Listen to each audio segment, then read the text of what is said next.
Setiap tahun, ribuan usulan pembangunan lahir dari harapan masyarakat. Dalam proses perencanaan pembangunan daerah, usulan yang masuk selanjutnya diproses melalui Sistem Informasi Pemerintahan Daerah atau SIPD. Namun, sebelum usulan diteruskan ke dalam sistem perencanaan, diperlukan proses verifikasi yang memastikan setiap usulan benar-benar layak untuk diakomodasi.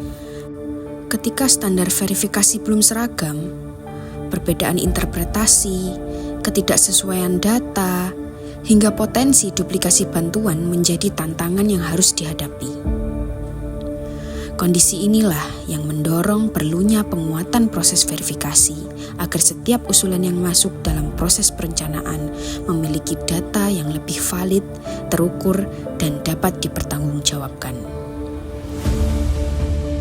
Berangkat dari kondisi tersebut, pemerintah Kabupaten Probolinggo melakukan evaluasi secara menyeluruh terhadap proses bisnis verifikasi usulan pembangunan.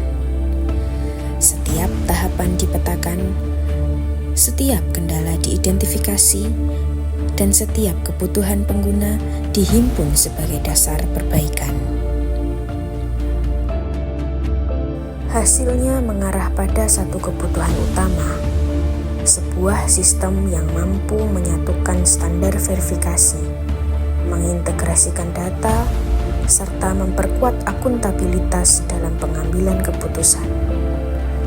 Dari sinilah SIAS-PROSAI lahir, Sistem Informasi Verifikasi Usulan Kabupaten Probolinggo. SIAS-PROSAI berfungsi sebagai sistem pendukung verifikasi usulan sebelum proses dilanjutkan ke dalam SIPD.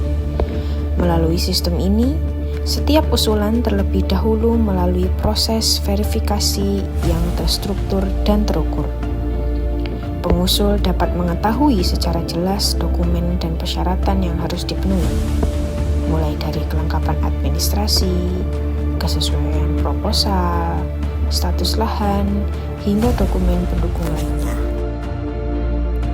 Selanjutnya, Mitra Bapeda melakukan verifikasi administrasi berdasarkan indikator yang telah distandarkan dalam sistem. Setelah verifikasi administrasi dilakukan, tim verifikasi lapangan turun langsung ke lokasi usulan. Pada tahap ini, dilakukan pencocokan antara proposal yang diajukan dengan kondisi nyata di lapangan. Hasil verifikasi kemudian dituangkan ke dalam berita acara sebagai dasar pengambilan keputusan. Adanya aplikasi SIAS-PROSAI itu bagi kami Sekretariat DPRD sangat membantu sekali di dalam tata kelola Pokir di DPRD Kabupaten Probolinggo, yaitu kita dengan sangat mudah untuk memverifikasi usulan dari Pokir-Pokir anggota. Cukup membantu mitra dalam memfilter dan memilah setiap usulan yang sudah masuk pada tahapan Mitra Bapelibangga, baik itu yang kurang maupun yang sudah lengkap sesuai. Seluruh proses verifikasi dapat terdokumentasi dan terrecord dengan baik sejak adanya aplikasi SIAS-PROSAI tersebut. SIAS-PROSAI bukan sekedar aplikasi. Ia adalah wujud transformasi proses bisnis pemerintah Kabupaten Probolinggo. Karena transformasi digital yang sesungguhnya bukan hanya tentang teknologi, melainkan tentang menghadirkan tata kelola pemerintahan yang lebih baik untuk melayani masyarakat. SIAS-PROSAI, transformasi proses bisnis pemerintah daerah yang akuntabel.